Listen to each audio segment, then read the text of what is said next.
Alors, lorsque tu as parlé tout à l'heure, tu as parlé d'une culture quasiment magique. Alors, est-ce que tu peux expliquer ça en termes de sorgho? Alors, tu as dit que c'était une culture quasiment magique. Ça fonctionne bien en Australie. C'est une culture assez fiable. Et dans la zone où je travaille, il s'agit d'une culture principale, car le choix se fait entre le maïs, le blé, l'orge, les pois chiches. Il y a toute une série donc, de cultures. Cela est fait pour mieux gérer les contrôles, mais le sorgho est la culture la plus stable. Et donc, je pense que pas mal de problèmes qui existent en termes de culture de sorgho en Europe est justement les faibles volumes de production. Ça, c'est un problème. Et puis, on revient toujours à la poule à l'œuf. Eh bien, passer du marché de niche au marché général, oui, mais en termes de produits, donc d'aliments de bétail, en Australie, le sorgho est utilisé donc principalement pour les aliments de volaille. Et alors, le problème est toujours la communication. Là. Il y a donc des facteurs ou alors des fermes pour les sorgho. Oui, ben, l'Australie est très grande, vous le savez, mais l'utilisation des aliments, au mieux, la production des aliments des bétails se trouve près des surfaces de l'élevage et de culture, notamment pour les céréales, car le coût du stockage, disons, peut être étalé sur toute la filière. Et donc, il est beaucoup plus intéressant d'acheter les aliments de bétail lorsqu'ils sont disponibles et là où ils sont disponibles. Alors, si on revient encore à la recherche, votre organisation pourrait-elle représenter un modèle? Oui, c'est possible. Alors, en termes de financement pour la recherche, eh bien, il y a une partie obligatoire. Donc, il y a une partie qui concerne la recherche sur les céréales. Et donc, le gouvernement fédéral octroie des fonds et les chercheurs doivent dépenser cet argent de telle manière à obtenir le résultat optimal pour les agriculteurs.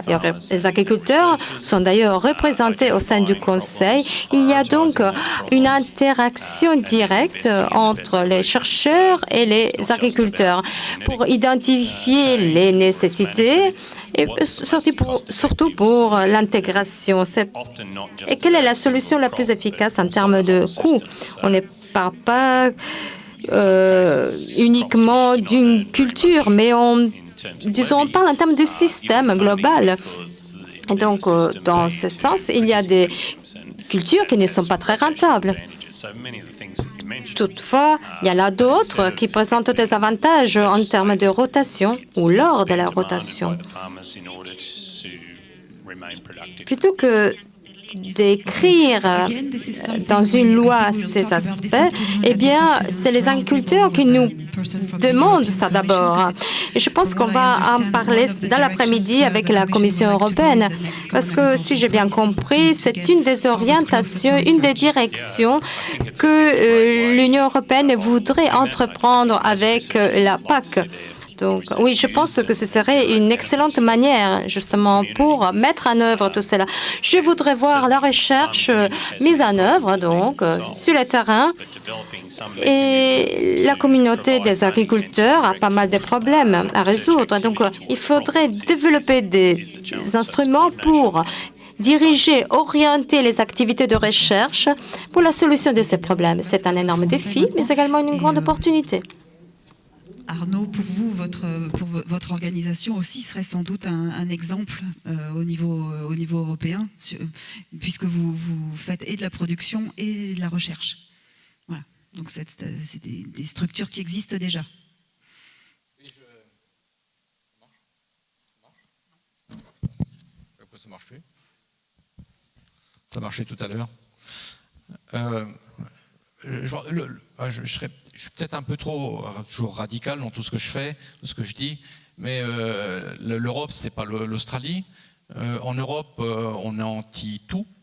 Donc on est anti-glyphosate, on est anti-OGM, on est anti-transgénèse, on est anti-néonicotinoïdes, on est anti-tout. Donc les choses vont très très vite.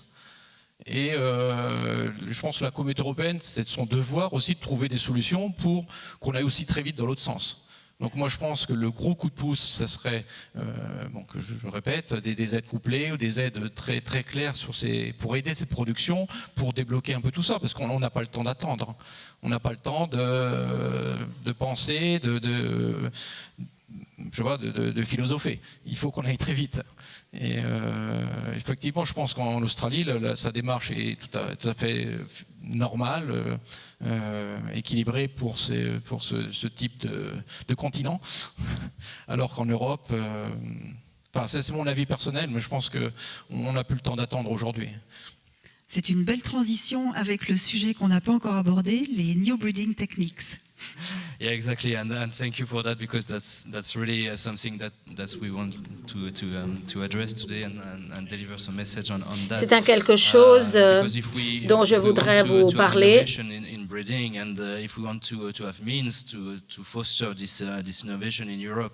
Si on veut avoir de l'innovation par rapport au croisement, si on veut miser sur l'innovation et les croisements, il faut accéder à des ressources. On a vu une présentation de David l'autre jour qui venait d'une université australienne par rapport à l'usage et par rapport au potentiel des nouvelles solutions de sélection. Et comme le disait Arnaud, on est anti-tout en Europe contre les OGM, contre la science parfois même. Et pour ce qui concerne les nouvelles techniques de sélection et de croisement, vous savez sans aucun doute qu'en juillet dernier, il y a eu un jugement émis par la Cour européenne, un véritable arrêt de la Cour européenne, Cour de justice, par rapport à l'interprétation des directives de 2008. Et la directive a été interprétée de façon à ce que toutes les modifications génétiques concernant les plantes, bien qu'elles soient moindres, devaient être considérées en tant que OGM. Et donc, elles s'inscrivaient à part entière sous les règles des OGM. Elles doivent être traitées comme des OGM. Que voulez-vous, c'est un événement qui nous a considérablement frappés et ça présente un certain risque économique par rapport à l'industrie européenne. Lorsqu'on parle de croisement, c'est un risque même très lourd qui pèse sur nous, sur toute la filière agricole en Europe, pour tous les consommateurs, pour l'environnement européen, dans le sens le plus large du terme. Il s'agit là de risques réels. Et par rapport à cette directive sur les OGM, il y a des règles tellement contraignantes et strictes que vraiment c'est exagéré, ça nous empêche voire de commercialiser certaines cultures qu'il vaudrait bien la peine de réussir à commercialiser, à placer. Ça finit par nous marginaliser tout à fait par rapport au progrès scientifique. Les consommateurs, les agriculteurs et tous les scientifiques qui se penchent sur les croisements seront frappés par ces grands désavantages. en termes compétitifs notamment. Et cela a fait surface grâce aux présentations qui se sont ensuivies.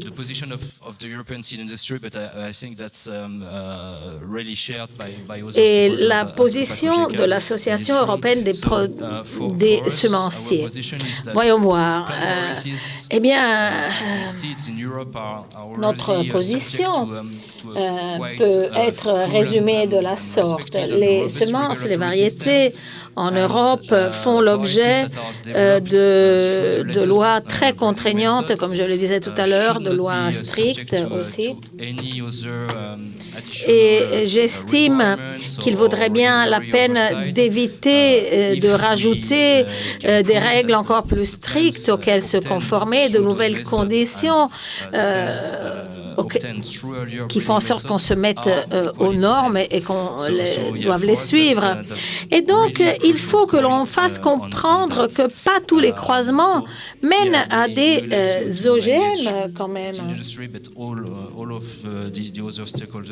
Il faut qu'on s'implique tous dans cette lutte, les semenciers, les producteurs, les parties prenantes, et faire en sorte qu'on ne se base pas sur les préjugés, mais sur la science, la vraie science. GM technology was not really something that we could make use of in sorghum because of the costs of regulation, even in Australia where GM crops are permitted. Vous savez, en Australie, les OGM sont permis. On s'est rendu compte des conséquences économiques quand les choses se passent différemment, mais les croisements auront un impact très très fort et il sera difficile de penser qu'ils ne puissent pas se répandre davantage, car vous savez, l'un des grands défi pour l'Union européenne est d'éviter tout isolement. Voilà, il faut éviter de s'isoler du marché.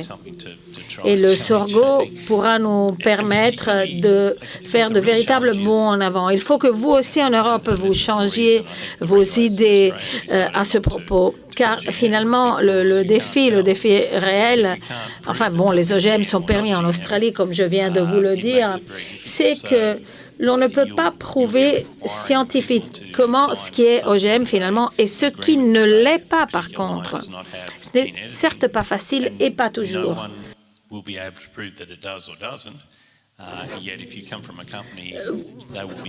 Vous ne pouvez pas empêcher de recourir aux OGM sans fournir éventuellement des alternatives ou sans pouvoir le prouver véritablement.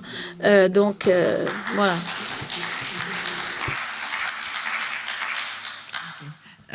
We're going to finish now. Arnaud, do you have concluding word? Nous allons maintenant terminer, peut-être pour passer à la session questions.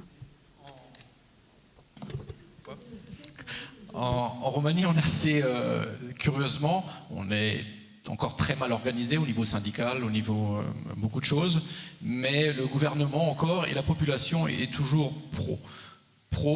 C'est un peu l'antithèse de la France, je dirais, je ne sais pas comment c'est en Italie, mais on est plutôt pro-GM.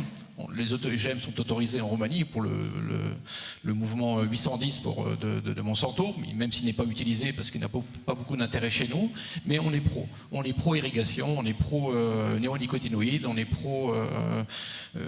on a une autre façon d'aborder les choses qui va certainement évoluer dans le temps. Donc nous, avec la PPR, on essaye de préparer ces changements d'attitude. Mais malheureusement, la Roumanie pèse, c'est qu'un membre sur les 28. Et j'espère que ce n'est pas une bataille perdue, mais dans cette absurdité là permanente, mais c'est à la limite on a envie d'aller jusqu'au bout, quoi. C'est-à-dire toutes les variétés, nombreuses variétés utilisées en culture écologique sont des variétés maintenant considérées OGM. Parce que bon, c'était depuis 30-40 ans où c'était une mutagénèse archaïque, mais c'était quand même une mutagénèse qu'on faisait. Donc si on veut aller jusqu'au bout, qu'on aille jusqu'au bout, et on verra ce qui va se passer, quoi. Le sulfate de la bouillie bordelaise, le sulfate de cuivre, c'est pareil. C'est pas parce que c'est vieux que c'est bon. Donc à la limite, il faut peut-être aller jusqu'au bout, une bonne fois pour toutes, qu'on voit un peu ce qui se passe. Mais ça devient très inquiétant et décevant, quoi. Merci beaucoup. Je pense qu'on peut applaudir nos trois intervenants.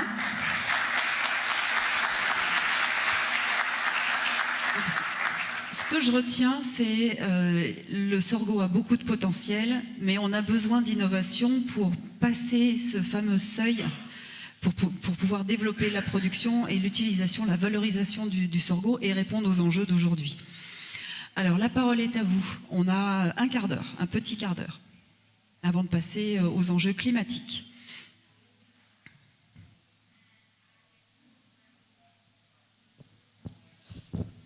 Thank you. My question is for Monsieur Brouillard, is about the very recent statement issued by Ma question members of the WTO. est la suivante. Récemment, Statement on new breeding techniques from Geneva. Récemment, on a parlé de 12 membres de l'OMC. Est-ce que vous estimez que les pouvoirs agricoles, y compris les pouvoirs des États-Unis, vont influencer l'Union européenne?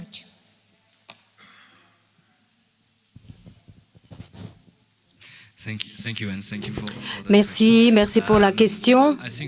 Alors, la collaboration est l'élément clé. Et nous avons vraiment besoin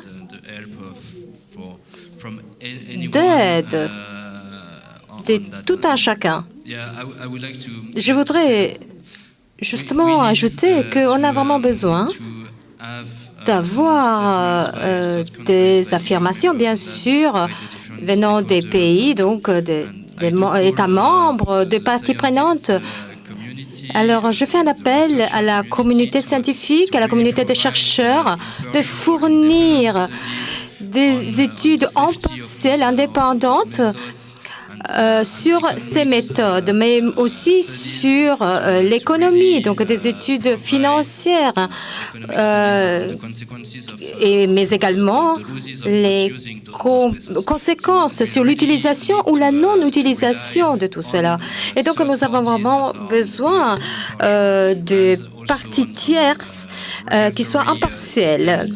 Et donc, et pas vraiment un cadre réglementaire qui existe déjà dans certains pays. Donc, nous devons donc apporter un changement en Europe et prendre la bonne direction. Another comment from this, or okay. Second question. Alors, une deuxième question. Everything was clear. Okay.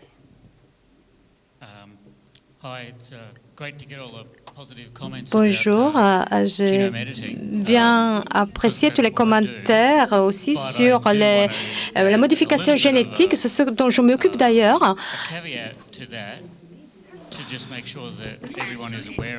Je voudrais en fait faire en sorte que tout le monde ait les idées bien claires. Ce n'est pas donc une solution, une baguette magique. On n'a pas seulement besoin de la séquence génétique, il faut avoir une excellente gestion et puis la gestion des risques. Ça, c'était les problèmes des OGM au tout début parce qu'on les avait présentés comme une panacée au départ. L'autre question que je voulais poser est en fait, est-ce que, vous savez qu'il y a des propositions en termes de coût pour la séquence génétique ou pour les séquençages génétiques, pas seulement pour le sorgho, mais aussi donc pour le séquençage génétique des cultures. Alors, si ces programmes démarre. Je pense que ce groupe de personnes, les membres qui sont présents ici, devraient être vraiment très intéressés à participer à ces projets. Oui, bien sûr, on en a parlé. Ce n'est pas un élément en soi, mais cela fait partie de tout le projet. Alors, en fait, c'est qu'on met dans la même boîte les technologies de modification génétique précédentes, mais même si c'est assez compliqué à expliquer, je pense qu'il y a vraiment des différences dans la manière où on peut vraiment mettre en œuvre la génétique, parce que vous ne pouvez pas vraiment dire la différence entre, disons, les génotypés et les non génotypés. Et donc, la raison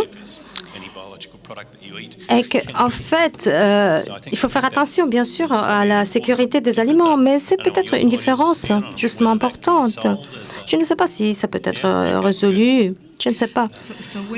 Alors, quand vous dites que vous ne pouvez pas vraiment voir la différence, cela signifie que c'est la même qualité, le même produit? Alors, je voudrais regarder les variations naturelles d'abord et pas passer 4 ou 5 ans à mettre des gènes, à faire donc la modification génétique et ensuite je passe à la modification du gène. Je ne sais pas vraiment après le résultat, pourquoi j'ai obtenu quelque chose. Est-ce que c'est la modification naturelle ou la modification génétique? Donc, il y a énormément de quantités de génomes et de gènes qui sont croisés et cela permet d'augmenter l'efficacité des programmes de croisement et de séquençage. Mais la modification monogène pourrait augmenter la résistance à toute une série d'agents extérieurs qui sont nuisibles potentiellement. Alors, on pourrait adapter la variété au sol local, régional. Il existe des programmes qui fournissent des produits aux agriculteurs. Et de cette manière, il ne faudrait pas s'inquiéter ou il ne faudrait pas prendre les gènes d'un poisson et les mettre dans une céréale. En fait, toute une série de changements qu'on fait. Une autre question? Nous ne voulons pas devenir l'apprenti sorcier comme dans les films de Walt Disney. Alors, les sorgho, eh bien, ça nous a pris 3 siècles environ. Et nous savons que pas mal d'agriculteurs se plaignent actuellement des problèmes avec les Sudan grass ou d'autres problèmes liés au sorgho. Et il faut alors démontrer clairement que la situation qui nous intéresse est bien précise, que nous ne sommes pas des apprentis sorciers. Mais après, lorsque les gènes vont rentrer dans l'écosystème, on ne peut pas après retourner les dos. Donc d'abord, il faut trouver un sens à tout cela et après, on verra comment faire. Dans ce sens, ces problèmes doivent être définis. Donc en tant que scientifique, il faut définir les zones, les secteurs pouvant être plus sûrs. Et contrairement à ce qu'on a fait avec les biotechnologies, car pas mal de problèmes liés aux biotechnologies car on a rajouté justement des gènes à quelque chose qui existait déjà, alors que les Européens ne trouvent pas cela acceptable. Ces processus devraient être rendus plus compréhensibles. On ne peut pas être contre quelque chose qui statistiquement est plus faisable. par rapport à ce qui existe déjà dans la nature. Il y a en fait toute une série de gènes dont personne ne parle. Donc ce processus a déjà été refusé. Donc on parle aujourd'hui d'un processus qui est similaire, mais qui a été amélioré. Donc c'est une plus grande opportunité, une meilleure opportunité. Et pour pouvoir réaliser nos objectifs, il ne faut pas répéter ce qui a déjà fait avec les OGM. Donc, en tant que scientifiques, eh bien, nous devons démontrer que nous savons pertinemment ce que nous faisons. Nous avons déjà vu que dans les secteurs où nous sommes intéressés, eh bien, lorsqu'on mélange, il y a un mélange de génomes, des modifications génétiques, tout est bouleversé. Alors, il faut défendre autant que possible notre position en démontrant ce que nous voulons obtenir. Merci beaucoup. Alors, j'étais intriguée, en fait, en entendant que vous prenez des échantillons des agriculteurs australiens. Je pense que cela devrait être fait en Europe. Il faudrait essayer d'impliquer les agriculteurs. Donc, ma question est-ce que cette récolte est obligatoire ou volontaire? Ce n'est pas toujours si simple. Si c'est sur une base volontaire, il y aura toujours quelqu'un qui essaie de l'éviter. Et puis, encore une chose, les organismes gouvernementaux et les agriculteurs sont impliqués. Et donc, dans les programmes de recherche, comment est-ce que vous avez choisi ce qu'il fallait financer et ce qu'il ne le fallait pas? Donc, la récolte est obligatoire. J'estime qu'il existe la possibilité de laisser la décision aux agriculteurs de ne pas participer.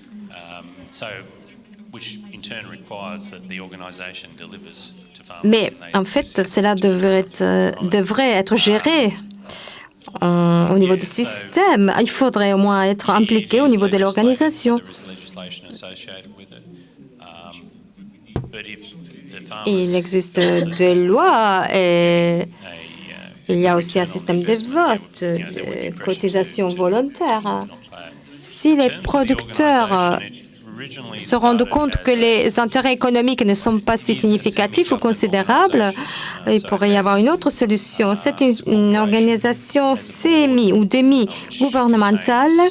Il existe en fait un conseil d'administration composé de chercheurs, agriculteurs. Il n'y a pas d'hommes politiques, mais il y a des hommes d'affaires liés à l'agriculture. Et ensuite, des personnes qui ont des connaissances techniques. Et toutes ces personnes interagissent avec les producteurs, avec les cultivateurs au niveau local, sur toute une série de questions. Il y a des groupes qui représentent les régions, il y a des sous-groupes de producteurs et même des sous-groupes de chercheurs. Est-ce que tu peux un peu expliquer comment ça fonctionne? Vous avez 1 minute pour votre intervention. Merci, David. J'étais un membre du panel North. Il y en avait 3 en Australie. Il y a celui du Nord, donc la région du Nord, région du Sud et de l'Ouest, donc 3 zones géographiques de l'Australie. La nature donc, de ces panneaux, alors il y a 10 membres, donc il y a des chercheurs, des agronomes et aussi des élévateurs donc de la région. Et on nous avait demandé donc de faire de recherche et de donner la priorité aux différents éléments. Et donc, la suite,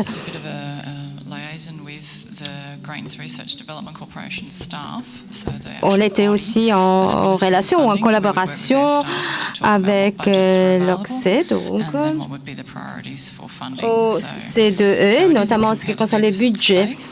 Voici donc les financements. Pour ce qui est de financement, Il y a de la compétition, bien sûr, au sein du monde de la recherche, mais cela permet de donner la voix aux différents acteurs du secteur et de leur faire comprendre comment on dépense leur argent. Donc, nous avons terminé.